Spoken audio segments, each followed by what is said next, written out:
Welcome to our August monthly live stream. We'll be getting started in just a moment, so if you've got questions, go ahead and start putting those in the chat window so I and the moderators can pull them out. Welcome to our August monthly live stream. If we don't get to them, we'll be getting started in just a moment. Feel free to leave them down in the comments. Go ahead and start putting those in the chat window after show so I and the moderators can pull them out. Welcome to our August monthly live stream. If we don't get to them, we'll be getting started in just a moment. Feel free to leave them down in the comments. Go ahead and start putting those in the chat window after show so I and the moderators can pull them out. Welcome to our August monthly live. If we don't get to them, we'll be going started in just a moment. Let's get so leave them down in the comments. Go ahead.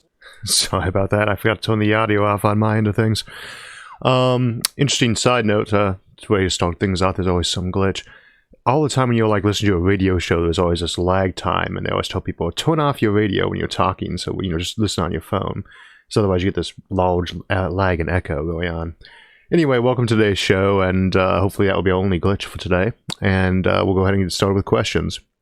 Anomus Cassio asks, could global warming, man-made or natural, change planet Earth into a place requiring space-age technology just to survive? I'm thinking no breathable atmosphere or high radiation, etc. By the way, Sindri, can you check real quick and just confirm that the audio is not looping anymore or echoing? That I actually got that fixed on my end real quick, just put it in the text. Okay. In regard to global warming, just in general, with anytime you're dealing with the possibility of warming the atmosphere up by changing the chemical properties of it, it's not just carbon dioxide that could do things like that. In fact, carbon dioxide is not actually all that good of a greenhouse gas. There are a bunch of other ones we actually talked about using on for terraforming. We'll actually talk about some of those more for our episode on Mars in a couple of weeks, and also for Venus. And we'll discuss some of the ways to cool planet down on the episode Winter on Venus, which I think is in October. But just in general, I would say anytime you're trying to go for a really high-tech, industrialized civilization, if you want to be able to use all that energy up and do all that automation, other cool things, and keep a large population, yeah, you're going to need to start talking about the flux of light you get to the planet. You're going to need to know how to control your weather and things like that if you can. And, fundamentally, almost all of our light comes from the sun. Almost all of our energy comes from the sun right now. A tiny amount of it from the moon. Not so much as reflection, but the tidal force it generates on the Earth, and from some nuclear decay in the core.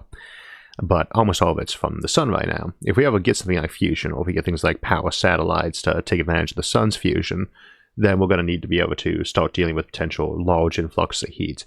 Now, as to actually blowing our own atmosphere off, that one's really not in the cards. And in fact, in Winter on Venus, we talk about how much energy you need to blow the atmosphere off a planet, and it is more for Venus than it is for Earth, but not the sort of thing you do on accident, and not the sort of thing you could actually get done while that planet was still livable either. You'd end up dying before you could ever actually get to the point that you knock the atmosphere off. Actually, the same thing for getting rid of the oceans. There's a book series, actually there's 40K, they talk about how Earth in the year 40,000 doesn't have any oceans left because they all got blown off into space. I say, well, maybe they export them off to space colony habitats in their own local area, or they just slowly use the water up for fuel. But no, you don't nuke the planet so hard the oceans blow off unless you've utterly sterilize that planet so thoroughly that not even a microbe could live. All right, let's go to our next question. Dave Brown asks, are the pupils of our eyes like black holes, as in all the light and therefore information is kept, not reflected? Just interested. You'd actually have to ask an optometrist exactly what the wavelengths are that we absorb. I should go see an optometrist. Funny story about that. So I managed to bang my glasses with an assault rifle yesterday. Very strange story. You do not have total reflection or absorption on your eyeballs. You won't be able to see your eyeballs if you, totally absorb there. You won't be able to see the pupils, which are black in the visible range, but I do not think they are in the infrared or even necessarily the UV range. You'd have to check that, though. Very few things are totally reflective across all, very, very wide gap of wavelengths, and very few things are totally absorptive either. Something that is actually completely absorptive is what we call a black body, a perfect black body, and things like stars, for instance, are actual black bodies. They haven't emit a lot of light, but they absorb pretty much everything that hits them. you do obviously absorb a lot into the cones of your eyes and the rods of your eyes, and then more in just the general matter, since other things are absorbing them. They're not just transmitting the information to your brain. But no, I wouldn't think they'd be completely reflective. But again, you'd have to actually check what I'm sure somebody's measured what the reflectivity of eyeballs are to the various wavelengths. Alright, next question. Kurt Swanson asks, what kind of first world problems do you think people will be complaining about in the future? No, it's... The problem with trying to anticipate, when we say something like that, what we mean is things that we wouldn't think of as a problem 50 years ago, and probably think of somebody who's kind of whiny for even worrying about at that time. You're almost never going to be able to predict those, because the whole point of those is that we don't think of them as problems now, and they kind of emerge as that. And some can be kind of silly, and certainly phrased kind of silly. Others actually can be a lot more of a concern. You know, I don't think it's going to, what we call a first world problem that will hit the developed nations probably first and hardest, is when you start getting automation that starts cutting into not just manufacturing, which is already problematic, but when you start getting into a lot of the office jobs. There are a lot of things that can be automated in the office, and we've been doing that, for a long time anyway. Slowly altering what people actually do in terms of their work load at an office, so that more and more of it gets automated. Like, you're not going to find the editors that actually do spell checking much these days. Nobody actually works on a physical spreadsheet, but I would probably say in the kind of the post-scarcity sense, which I don't know if you would call that first world, maybe zeroth world problems, boredom, purpose, those are the ones we usually talk about in the post-scarcity episode, and of course the big one being privacy, and I don't think that one would be something most of us would think of. I don't think any of us would think of any of those three as being illegitimate problems. If you have nothing to do with your life, or if you, which is a possibility, or if you lack a purpose, or if you feel your privacy is being invaded and you live in a fish tank, then yeah, those are the kind of problems I think we'll have to deal with most in the near future. And, well, the near future in the next couple of centuries, and if we haven't figured it out by then we got long-term issues, so. Let's see. Perfect Anime asks, you say always to the Fermi paradox solutions, not everyone does that, but couldn't different civs have different reasons to not expand, or even different groups inside the same civ? Absolutely. I mean, one of the reasons why we always talk about exclusivity as an issue, that the whole idea there that not everyone does that, is because kind of biological default, and you would expect this in any system that ran on Darwinian evolution, which presumably is almost anyone that naturally occurs. Is to try to expand and reproduce and grow and to use more resources and live better, and you need a good reason why they're not doing that if they can, and if they can without it being too hard. I don't think colonizing other planets is ever going to be the easiest thing in the world, or colonizing another solar system, because the focus really is not on planets. But at the same hand, you have to find a reason why nobody is doing that in that civilization or any of the other civilizations. So you could have hundreds of reasons why they don't leave Earth, and many of them do sound good because they're going to apply most of the time. Somebody says, well, Isaac, would you like to go colonize another planet? I say, no, I don't want to. I mean, maybe if I had the ability to just make a duplicate of myself, we'd do that and flip a coin to see who went on the journey and who stayed behind, but I have no desire to leave Earth. And I don't think most people do. But you're always going to have a lot of folks who do want to. While colonization, pioneering things are rarely run by, what most people feel like doing if they have a choice in it. But there's always a number of people who either feel forced in the past or just kind of driven to do it. And I mean, I would argue that's probably a pretty fundamental psychological thing to humans, and probably almost any species that would be following that path is to kind of want to go leave the tribe and set up your own new tribe where everyone's got a new hierarchy to populate, as it were. Let's see. That's probably very cued into, wanderlust that we tend to have built into us, and a lot of mammals have built into them. Red Vulture asks, how big does a fellow YouTube channel have to be for you to consider a collab? I don't have a set number, and I actually generally do not look. I'll go watch a few episodes of, peek in and take a look if anyone suggests, or if I see a channel I like the look of. But just in general, I don't like to, I look at more at the quality of it. I probably would expect them to be at least in thousands to do a collab, but it's more that I would want them to have, if I'm doing a collab with someone, then I have to feel really inspired to want to work with them, or I have to feel like the audience is going to really enjoy their show. And if they're only got a couple episodes out, then I'm not really sending my audience over to see much yet. So I'm going to tell them, come on back when you've got more episodes and ask me then. But there's no real size limit. I do probably more collabs with channels smaller than mine than bigger than mine. I think probably the only people I've done collabs with that were bigger were Curious Droid and Cody's Lab. It's YouTubers in the science game are actually a lot of fun to work with in general, so that's a big majority of it. But so long as I feel like the channel is offering something that my audience is going to enjoy, and there's a good amount of that content, and there's a basis for a decent collab on the topic, then yeah, I'm going to do something with them. It's not a big deal how big their channel is. Let's see. Black Phantom asks, "Hi Isaac, I know you're more optimistic, but do you think humanity could go extinct in the near future, or do you think it's rather unlikely?" I think it's very unlikely that we'd actually go extinct, with the exception of a successor kind of case. As we say in Fully Paradox Apocalypse episodes, the idea isn't that an AI might not kill us all off. That's a possibility, or that some genetically augmented or modified humans or cyborgs might not kill us all off. Is that from a Fully Paradox standpoint, it doesn't matter because you just replace them with something that's also smart and aggressive, and when I say aggressive, I mean expansionist. They want to get out there and do stuff, not necessarily they're violent. Though if they wiped everybody out, that's probably the case. But I mean, as to humanity going extinct, again, a lot of that depends on what you mean by going extinct. I think did an episode on that recently, or have one coming up soon on that subject of what you really would refer to as humans will still be around in a few centuries even, or a million years. And there are things you could do to specifically maintain the current human template. You can prevent mutation if you can do mutation intentionally.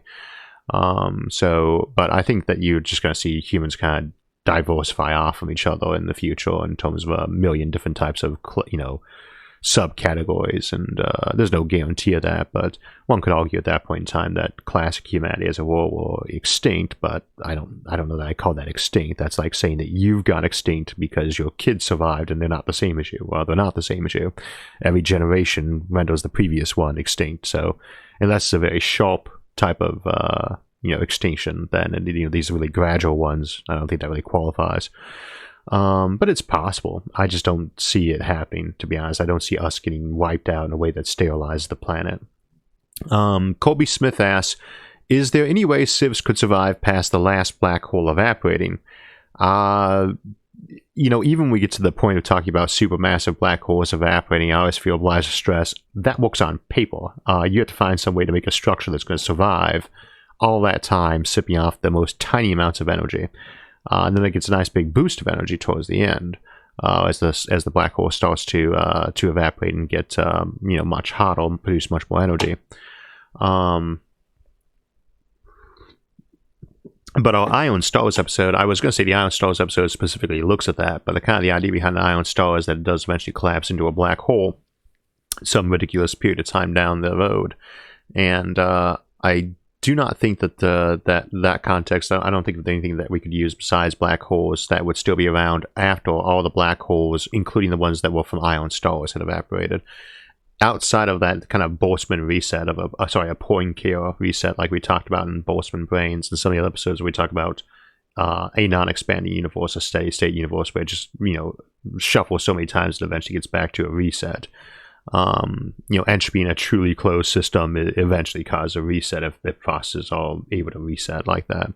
You shuffle a deck of cards enough times, it will come back to the original order. It's just the number of times you have to shuffle it is ridiculously huge.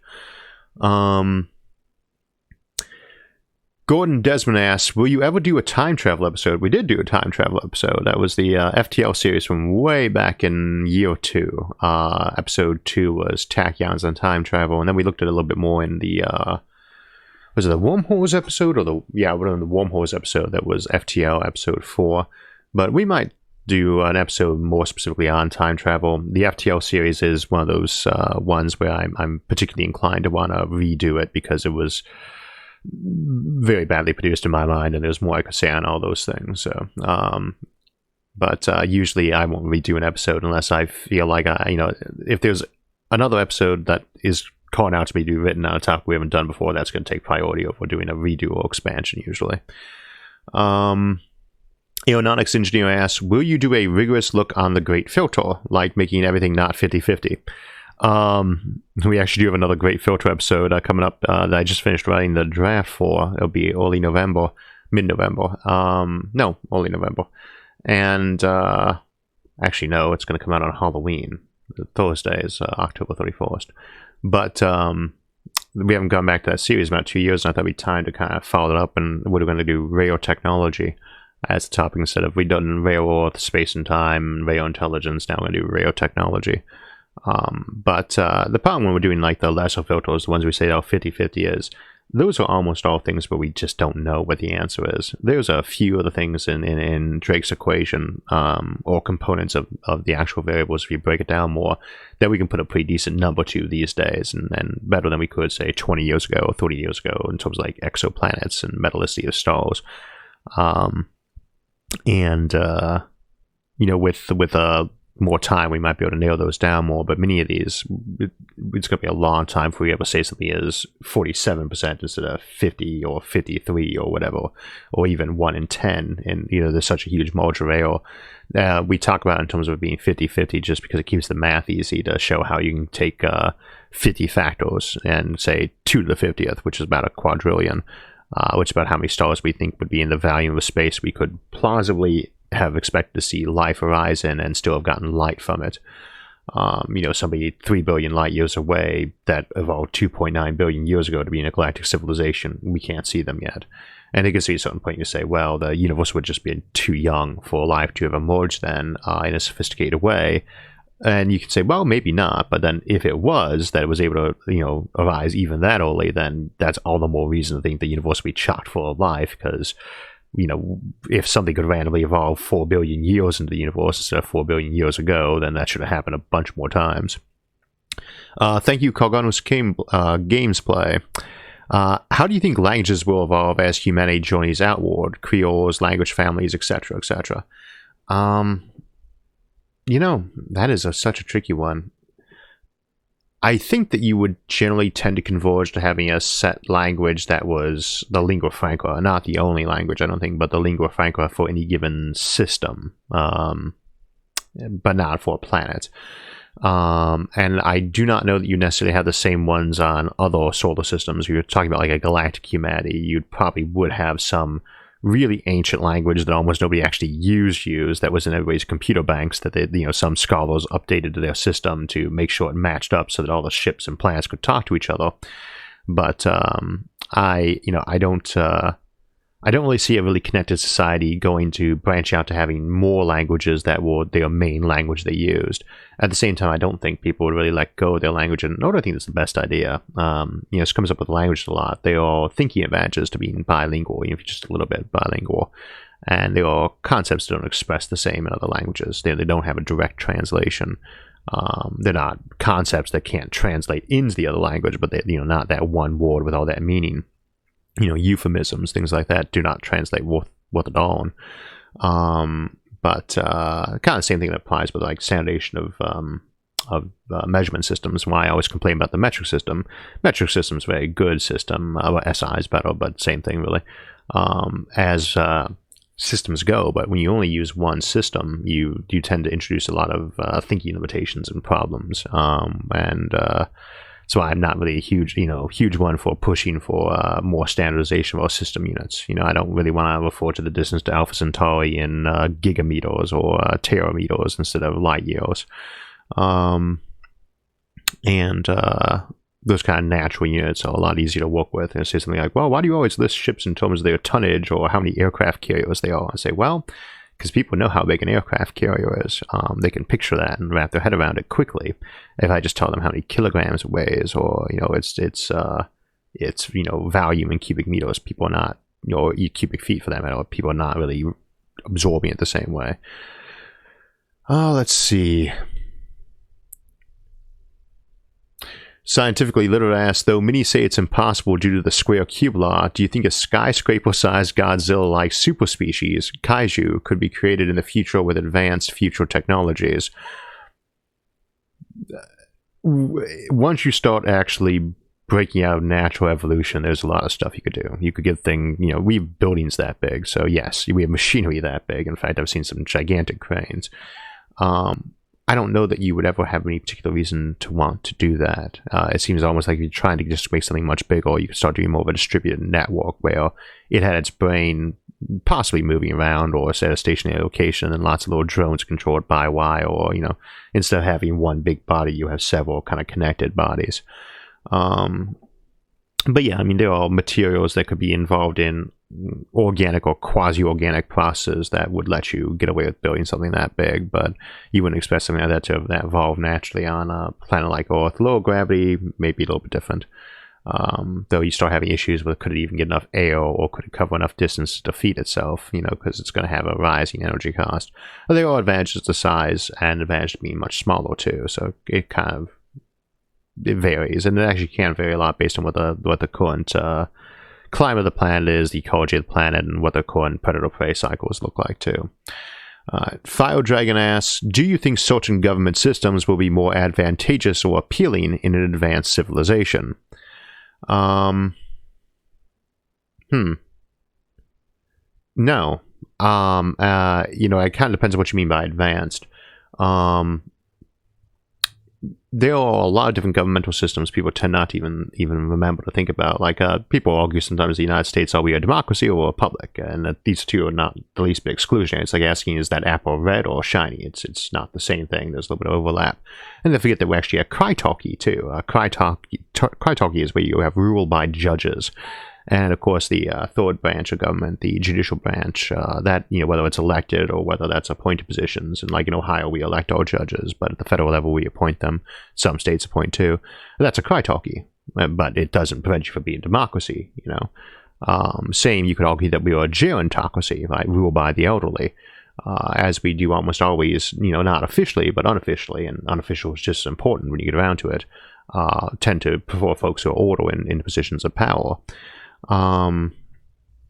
So, you've got, even if there were like 6 or 7 primary systems people tended to favor, as both the official and unofficial ones, there are so many different combinations of those, and, in terms of both which ones you use the most and which one is your primary official one, and, are you 20% one and 15% another, or are you 21% and 14% of those two? And so that produces an almost infinite diversity of potential options. I think the one that you always gonna have that mix of tradition, local usage, who screws things up. Like if you have a very good system, but you end up, throwing the dice bad on getting a really bad leader, or a very bad system, like you have I shouldn't say a monarchy is a bad system, but if you have an absolute monarchy and you have a really, really good king, and then you have another really, really good one following him up for a couple of generations like that, then people are going to think very well of that system. Whereas in another place, they might be all for democracy, but elect a series of very corrupt or bad folks in there and get a negative view of it. So factors like that are just going to be too huge of a thing in that to really be able to say, this is the system that's going to get preferred. And we'll find out in the future, or maybe someone will get really, really good at sociology in terms of as a very predictable science. We'll say, this is the best one, but I don't see that one on the radar anytime soon. I tend to think in the future, you just have more and more branching off and more variations. Possibly even some new systems getting discovered. There's always room to add more. There are like a million ocracies and archetypes out there. Cubium asks, question, do you think space colonization will be mostly planet bases or orbital habitats? Orbital habitats. Not just because, they have certain advantages over trying to terraform an entire planet, but the simple fact that you can make so many more of them. Any medium-sized asteroid you would never even consider trying to terraform in a classic sense can be turned into, a number of habitats with a very similar living area to that big old planet, and there's always going to be a lot more medium-sized asteroids than planets in the system. Thank you, Andy Smith. Healing radiation, healing rays like in Star Trek, total BS or even remotely possible. Also, congrats on 200 episodes. I hope there will be 2,000 more. I hope so too. Well, actually, I'm not sure. 2,000 more episodes would take us, 40 years. And I'd be quite happy to be still doing this in 40 years when I will be, well, some other age. But one would think that things would change a lot between now and then, so and maybe I want to switch over to something else, who knows. But right now I'm loving this, so it's great. As to, just being a beam healing energy at someone, it's really popular in sci-fi, in TV shows and movies, and I think part of that is just because it's a very fast way of showing something, that you can do very easy on special effects. They put down the damaged area that's been make-upped on of a cut, and they shine a bright light on it, and they can do a quick cut take, pull that off, and unshine the light on, and whoa, look, it's gone. Special effects have a tendency to alter what our view of what is possible or likely. As to being able to do that, no. I mean, you should be able to do some stuff with magnetic and electric fields that would help to some degree with certain types of things. Like there's iron in your blood, and you can get clotting that way that might be helped with magnets. So I gather, ask a doctor, not me. I'm not a doctor. But I've never seen any inventions that seem like they do that. Anything like what you see with the Star Trek, little healers they went over people. Tommy Vass asks, how important is the tilt of a planet's axis to life as we know it? Very important. Is the eccentricity of Earth's orbit beneficial in any way? What might the Goldilocks zone be regarding these parameters? When you start getting to elliptical orbits, you are actually going to change your Goldilocks zone a goodly amount, because things can survive through a winter that's based on elliptical orbits as opposed to tilt. And have warmer summers and survive those. But if you have two elliptical orbits, it's going to be problematic because you have too much more temperature variation. Earth is pretty close to circular as these things go. There are some planets that have a slightly more circular orbit than us, but we're not very eccentric. And it kind of surprises people sometimes to say, well, when is the Earth closest to the sun? And probably doesn't surprise people from the southern hemisphere, but it's actually in January. We are closest to the sun and hottest as a planet in January. Very little of our seasonal variation comes from that distance. The light falls off as the inverse square. So if you are twice far away, you're getting a quarter of the light. And we don't get anything near that, but that would be the issue if you had that much of an ellipse. The tilt is the biggest one. And, if you don't have any tilt to your planet, I don't think that would prevent life arising, but it would certainly have a huge factor on our life. Our life is very built around a kind of a famine feast approach on an annual schedule. Everything breeds and reproduces and then stores up energy around those winter times. And of course, that's a lot more severe, a lot more noticeable of an impact as you get further away from the equator. So life as we know it, very different. And you have to think about some of the evolutionary factors that would kick in there too if all of a sudden, you hadn't had that requirement to be good at saving up and storing energy because crops just grew constantly. Food just grew constantly and everything was constantly flowering on bloom. That's going to change your build up, your psychology, your biology, your physiology, everything. It's a very fundamental level, but not in a way that I would think of as being exclusive to life. Although one could argue challenges like storing up food, which was a big thing for humanity's rise in terms of technology, might actually be very important to life evolving to complexity and sophistication. Let's see. Next question, then we'll go to break. Draft Flowing asks, question, do you think an increase in available land because of space habitats will cause a collapse in the value of real estate on Earth? No. Now, quite to the contrary, I would expect the property values on Earth to just keep rising. Assuming we follow out to a kind of a galactic expansion model, as we often tend to think about, either in a space opera sense of planets or the one we tend to look at here, which is more the Kardashev 2 space habitats one, Earth is always going to be the most valuable real estate out there. Even if you turn the place into a wasteland somehow and couldn't fix that, it would still be valuable because it's Earth. But you might see a luxury market for habitats going up into space, to be sure, and that might limit some of the luxury markets in some of the places like the Gold Coast or the Gold Coast, Chicago, not Africa, but in places where like Malta's Vineyard, where land's very expensive, that might shift up to space for a while. But I think you'd always had the highest real estate values on Earth, other than an initial phase when the space habitats were complete luxury because they were very hard for us to build or very new. But it's kind of the same for the metals market. People say if we suddenly find trillions of tons of gold in space, we'll collapse the market and say, well, to a degree, it will shrink it temporarily, but then it'll expand because people find new use for it. Now it's less scales. All right, let's go ahead and go to break. I'll see you in a minute. While we are taking a quick break, it's a good chance to get some questions in for our moderators to grab and forward to me. And if you want to increase the odds it will get answered, and be nice to our mods, try to keep it clear and concise, and watch the typos.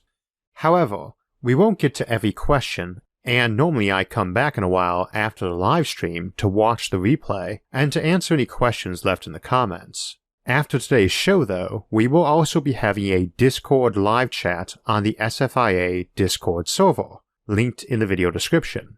Though we do ask everyone to enable the push-to-talk option and respect everyone else there. Which is to say, if you have already asked a question, try to let others get theirs in before asking another, and don't talk over top of other people, especially when they're asking a question or I'm trying to reply to it. You can also stick questions and replies in the text channel attached to the audio chat. Again though, please remember to go into your settings on Discord and change them to the push to talk before joining the conversation. Also, we've rolled out some more SFIA merchandise to join our mugs, t-shirts, and tote bags. By popular demand, we've added some hats, and you can find those at our website, isaacarthur.net, on the merchandise tab next to the donate tab. And of course, you're welcome to click on that donate tab too to help support the show. Or click over to our books tab to see any of the mini novels we've recommended over the years. I also want to take a quick moment to congratulate my dear friends Jason and Christina on their wedding yesterday. Jason and I met about a month after we both got back from serving in Iraq a decade back, and he's become one of my closest friends since, and while he's never shown up in our credit roll, he is one of my original sounding boards for the show, and one of those guys I wish we could clone because everyone could use a friend like him. Sadly, he's one of a kind, and so is Christina, and I'm so glad they found each other because you'd have to search near and far to find two kinder and more loyal people, and I count myself very lucky to know them both, and I hope you'll join me in wishing them all the best in their journey together. And now, back to the show. Okay, and we're back. I'm going to put my hat on. I got back from that wedding yesterday I was just talking about, and found the prototype in the mail. Those are actually up on Signal now. Yeah, and you can get them at the website as we mentioned. But I like it. So somebody had asked on the Facebook forum if we could please get some hats in. And I always keep meaning to expand our merchandise, but I tend to get priorities, other things. I always focus on writing the episodes first. So a lot of the other administrative or expansion things we should be doing to grow the channel get kind of left behind and forgotten about and put on the back burner. Okay. Eureka Roberto asks, apart from enthusiasm for science and futurism and writing talent, what is the most useful skill to have when making your YouTube videos? It's nice to see if I have skill for writing talent. I don't think of myself as a very good writer. What is the most useful skill to have besides being enthusiastic at it and decent at writing it? Probably being a workaholic. It can be very time consuming, and you're going to start off as a hobby, and it's going to be very time consuming when it stops being a hobby and becomes a profession too. If you do that, you got to really be willing to sit down and just work on stuff for 80 hours a week, things like that. Most useful skill. Yeah, I don't know. It's going to vary so much from channel to channel. Whatever it is, you got to be yourself on these things. So we talk about that sometimes when we're chatting with other channels. When you're an actor on TV, you're pretending to be somebody else. When you're doing live radio or podcasts or YouTube, you are yourself. Even in the written format, obviously the episodes are scripted, but That's still you doing the writing on that, and that's still you doing the speaking. If you're not trying to play to your own actual strengths and trying to cover over your own weaknesses, as opposed to like putting on some kind of mask or persona, you're not going to do very well, I don't think. So that is actually one of the nice things, though, is almost every channel I bump into, because they're like that, they're always really fun and interesting people to chat with. So one of the reasons somebody asked me about doing collabs, I always like doing collabs because they're always really just fun people to watch and get to know. It's Unholy 7 asks, what do you think will be the next step for mathematics? Example, Newton's introduction of calculus. I don't know what the next one would be. Probably the most important one, if we can work with it, would actually probably be chaos theory. Because there's so many things that being able to predict those better, weather being the biggest obvious example. If we had accurate weather prediction, not say control, although we'd be able to develop control if we had accurate prediction because we'd know where to nudge.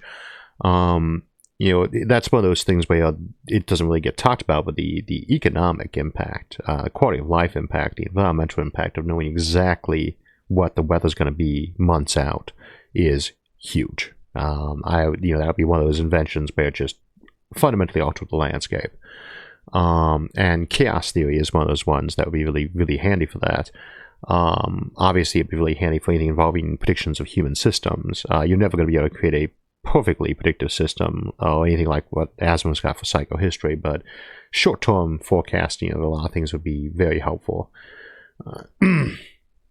Humble Snake Oil Salesman asks, I'm sure I mentioned this before, but you guys have the most interesting usernames.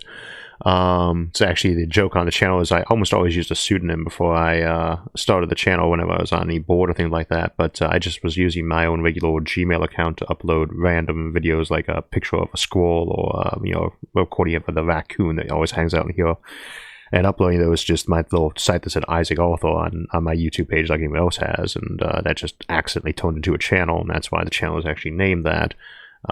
People just calling it science and futurism, and so we just said science and futurism with Isaac Arthur, and I've got the W when I was doing the logo, so it's SFIA instead of SFWIA. That's a mouthful anyway. Humble Snake Oil Salesman asks, do you think biosignatures will ever amount to conclusive proof of ET or even primitive life in other solar systems? Conclusive is such a subjective term. Like oxygen in the atmosphere, a high concentration of oxygen in the atmosphere is a very strong indicator of it. And the higher it is, the more likely you'd say that. And then you start zooming on that planet and seeing other things that would be more indicative of a biological reason for that high oxygen as opposed to something geological or temporary. You start finding tons of planets like that, though. It's not temporary. It's something that either happens periodically everywhere or from some non-biological effect, or it's a really big marker of biology. I really doubt the first time we put a satellite in orbit around another planet, or do even a flyby of another planet, which is much easier. Another planet, another sources that we think has life on it. I very much doubt that we'll be in doubt that there's life there. It would just be confirmation at that point. But we'll have to see. And in terms of like when we say complex life, of course, like technological life, then absolutely, yeah. That is one of those things where you're not really looking for biosignatures at that point in time, but you might actually spot the biosignatures first, because our radio frequencies are easy enough to pick up if we know what to look for, but a planet reflects, a typical radio signal is a megawatt tops. Those are all very loud radio signals. Of course, most are nowhere near that strong. Whereas a planet gives off 10 to the 17th, so about 100 billion times stronger of a signal overall in various, principally, the spectrum. It's not a very discrete one, but in a zone that we can see a lot easier. So it's almost always going to be easier to look for those kind of signatures first. Zhao asked, do you consider writing fictions, novels, or comic books? If yes or no, I'm curious about the reason. I do think about it occasionally, and of course partially that's because everybody pokes me to write a book at some point. If we do write a book for the channel, and it probably would be we, because I'm sure I would call on the crew to help out with that. There are actually quite a few very published, good and published authors that help out on the show. It would probably be a non-fiction first, and I think by default the one that most pops in my head is do a kind of a long, explanation of the Fermi paradox in book format.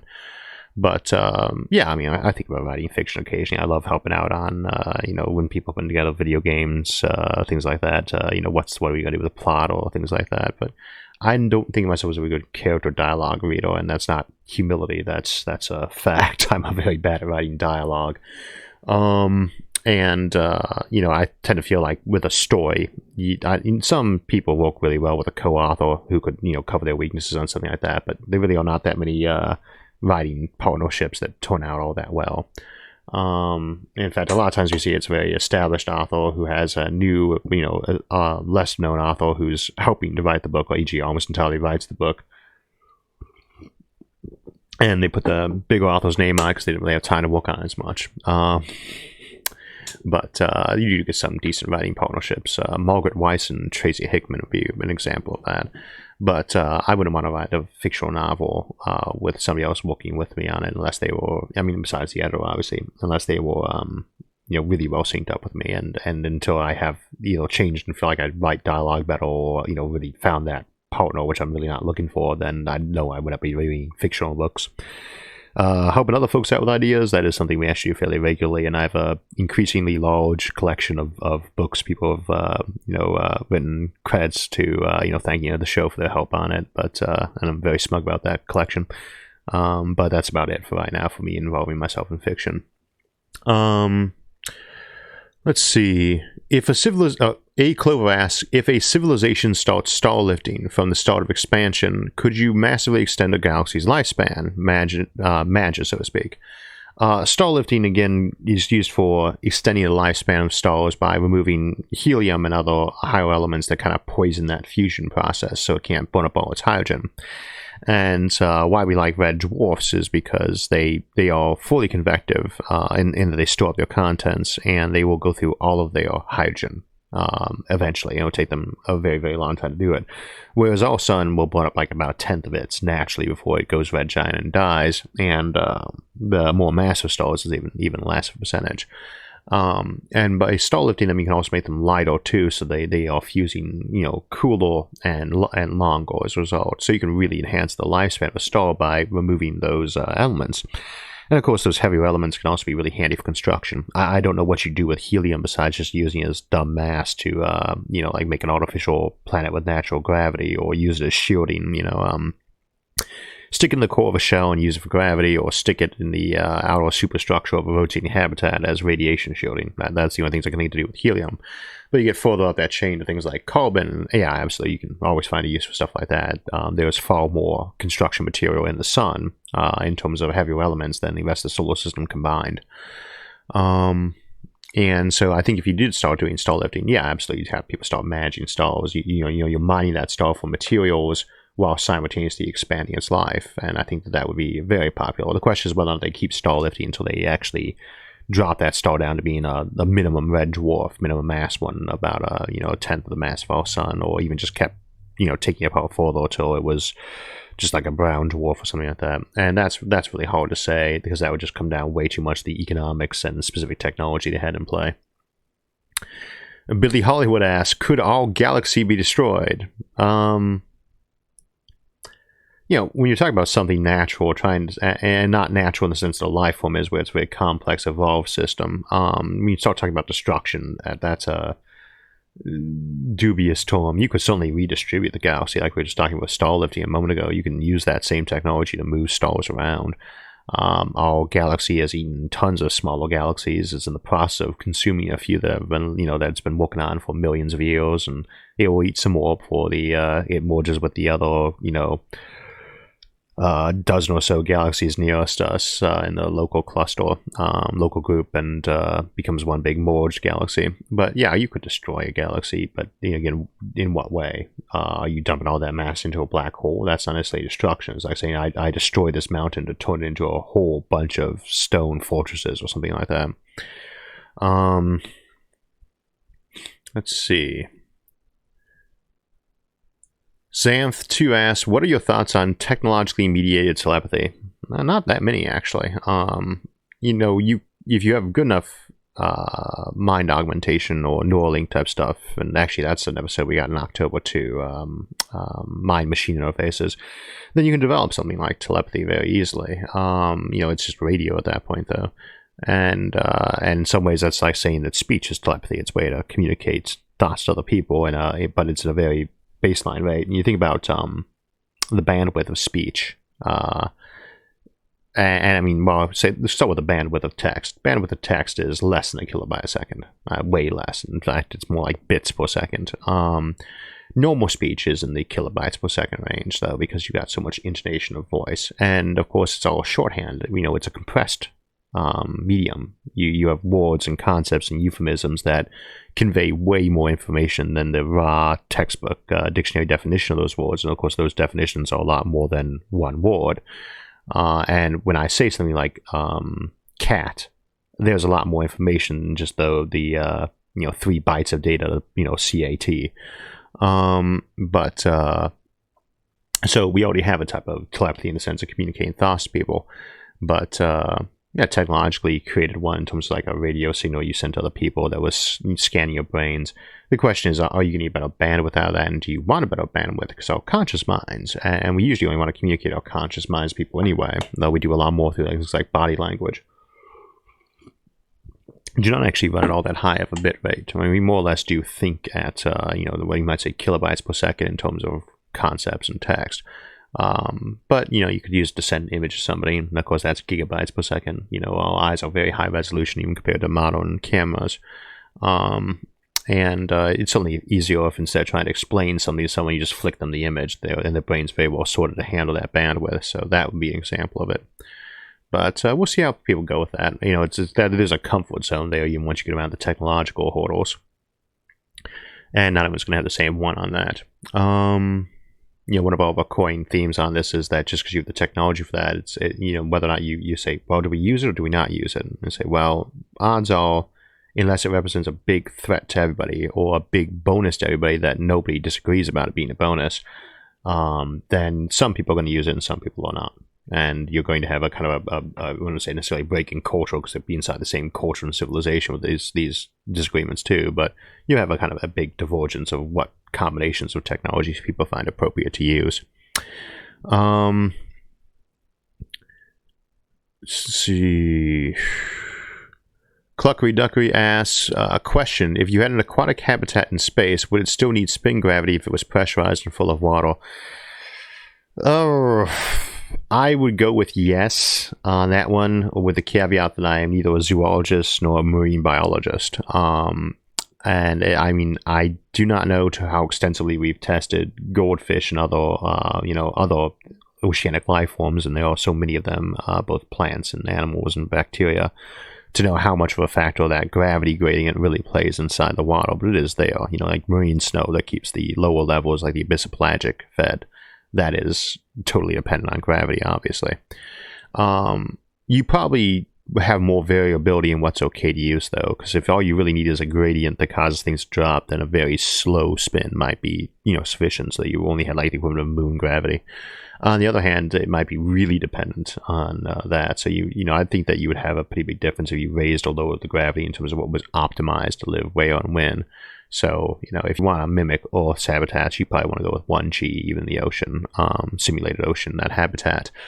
But, that would be one of those examples where, especially because water is so heavy and that weight's going to be weighing on the shell of that cylinder habitat, I think you see a lot of experimentation.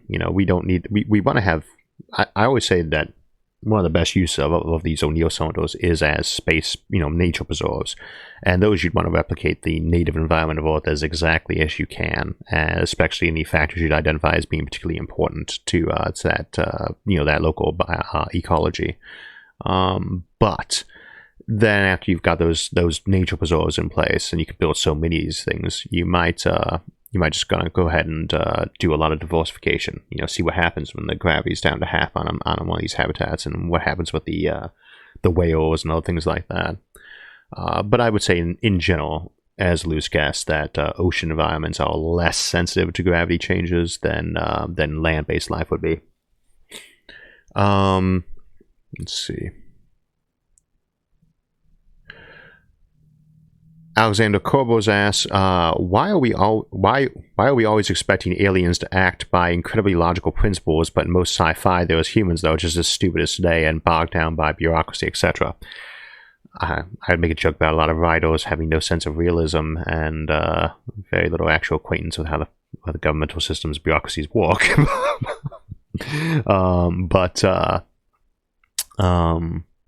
You know, the reality is when you're writing up a fictional story, you're only ever creating as much layers of it as you need to tell a story, and then like one layer right beneath that, you know, you got what you tell them in the book, and you want to go maybe one level deeper than that in terms of your world building, and you might go a little bit deeper in some spots, but really more to kind of flush out in your head what's going on with something important to the story.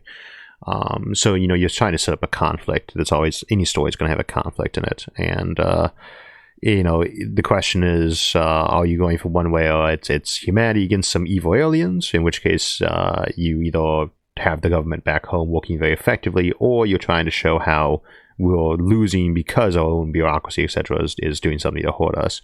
Or you have the really nice aliens. If you've got really nice aliens in a setting, right? If your story is about really nice, logical aliens like the Vulcans, you're not the friendliest of people, of course, because they're wildly logical, but they make good friends and allies in war,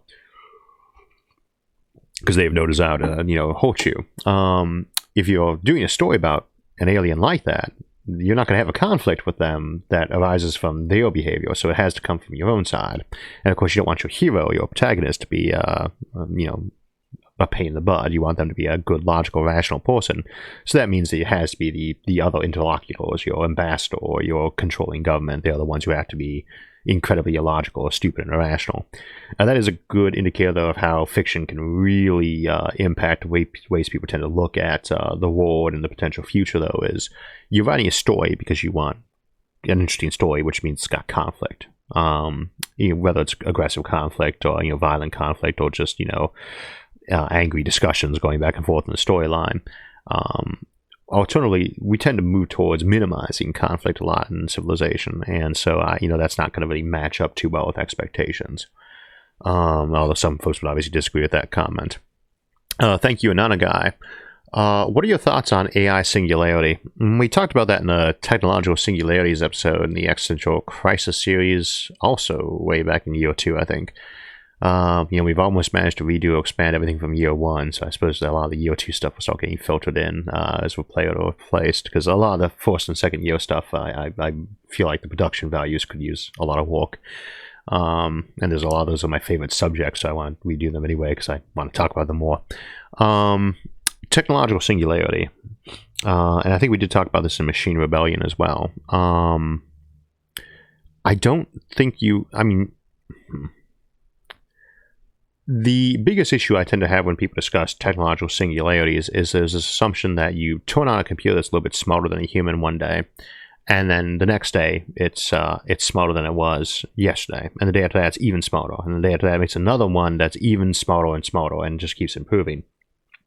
The capacity to create an artificial intelligence does not necessarily imply that that artificial intelligence is somehow a master at creating a better version. You know, you made the best one you could at the time, presumably, unless you were specifically limiting it. And so it's got to figure out whatever the technological hurdle is to get to that next step that none of you could figure out. And it's not going to just magically know that. That is not how that works. If you really just scan through Wikipedia real quick to learn all the material on something, it doesn't work that way either. You have to incorporate that, put it into practice, test things out, prototype stuff. You know, we've been using whole teams of people on AI, and I would argue that humans have been trying to make a smarter human for tens of thousands of years.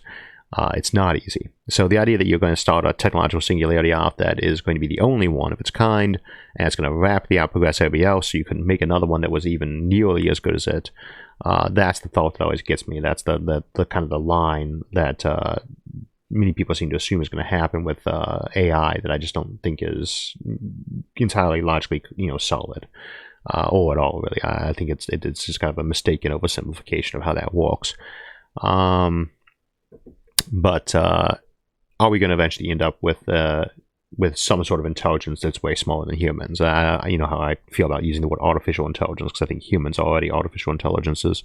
I think, yeah, of course. I mean, that's the goal. Make people smarter, make people smarter. But if you think of your AI as a person, then that works too. It could be a cyborg or a genetically engineered person, or we just get really good at teaching people, whatever it is. I think if you come back a million years from now, you're not going to have people who are as smart as normal humans as the mainstay of that civilization. They'd be way, way smarter. But I don't think it's one of those things where it just avalanches like that overnight. I just don't see that one walking out. Guysbull Aaron asks, "Hey Isaac, what do you think about the possibility of some type of plasma-based life living on the sun?" I always find that one interesting stories. I'm trying to think of who has done that. Kevin J. Anderson did that in his Saga of the Seven Suns. He also had folks that lived on a complete water world and ones that lived in the cores of gas giants. It's a nice idea, but the thing is, chemistry all happens at certain temperatures because those are the temperatures at which chemicals can actually bond to each other and form complex systems. There was no chemistry going on inside stars, or not particularly so. Yeah, everything there is, you don't have proteins in a star. You're not going to get macromolecules in a star. It's just not going to happen.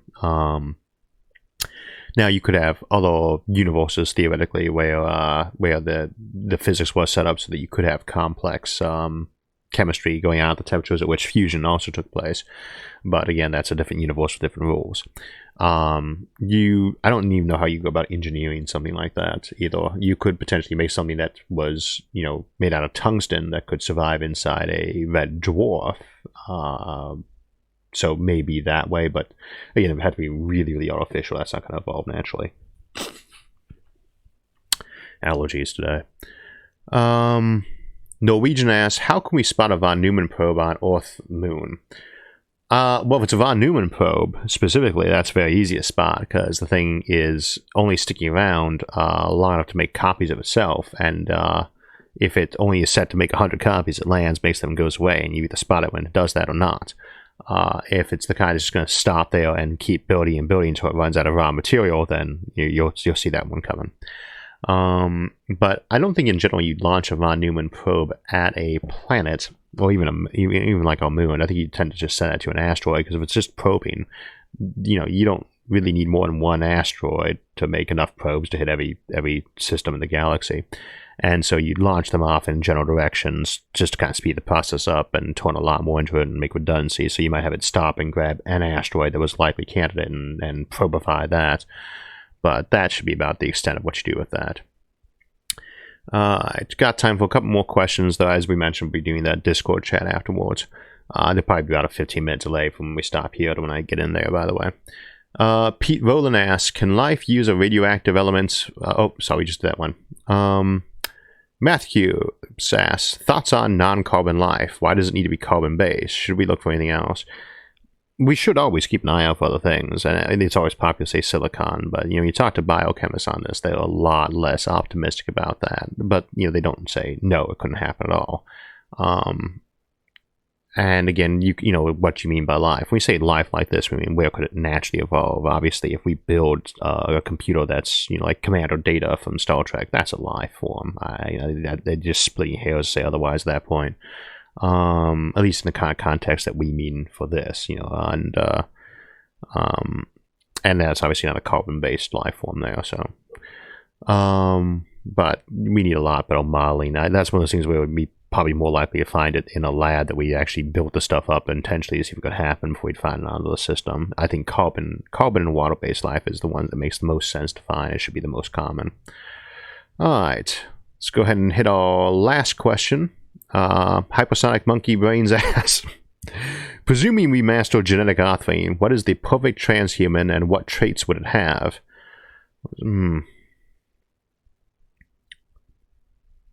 I would say probably, when you say traits, I maybe see the Big Five aspect test that they use as an alternative to Myers-Briggs. And it's a lot more accurate in some ways. And there, what it has, your openness to new ideas, your conscientiousness in terms of, how stick to it you are, and then your extroversion level, and then that's the acronym I always remember was OCEAN. Then your what is the A?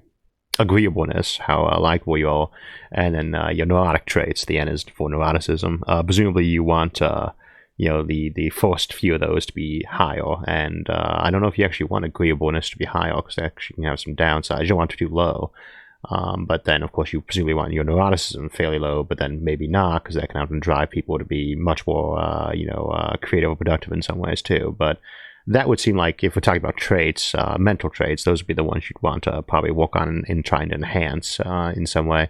Although, you say these things seem like good things, but a lot of times the reverse cases are actually going to have a lot of value too. And especially when you don't have too many of them. If you make a society that's hyper-conscientious, then suddenly the people who are not very much so can be really valuable for helping you to kind of break out of your ruts and think about new ideas. Which I guess we have a trait openness. But there are a lot of those for like that it's kind of debatable. Now, when you get to like physical traits, obviously it's handy to be smarter or faster, smarter in terms of processing speed, faster reflexes. That'd be a very handy one. But that's actually kind of the same thing. There could be potential downsides from certain enhancements too. But that's, I don't know, that's kind of debatable on that one. Just trying to see if I can pull this thing up to see what the if it's a trait that can be improved that we think we want to have improved, that's probably a good one to enhance. I can't bring up the list of all the people who did super chats this time to thank everybody, but if you did do one of the super chat ones, thank you very much for that donation to that. And again, we're going to go ahead and close out for the day. If you I think you've been seeing the schedules we come up. We got, of course, our episodes on Thursday. We might have one next Sunday or two, but I'm not sure about that yet. It'll be pretty soon, if not, though. Anyway, you're welcome to come join us over on the SFIA Discord server. I will continue to chat live if I didn't get to your questions, and we will see you next Thursday. So that wraps up our live stream for today, but we are not done yet. As mentioned, we'll be doing an after-hours live voice chat over on the SFIA Discord server, linked in the video description, where you can keep asking me questions live for an hour or so. I'll be in there shortly after the show ends, but if you miss me, feel free to leave questions in the comments on this video, and I'll try to get back in this evening to answer them. I hope to hear from you there, but if not, I'll see you Thursday.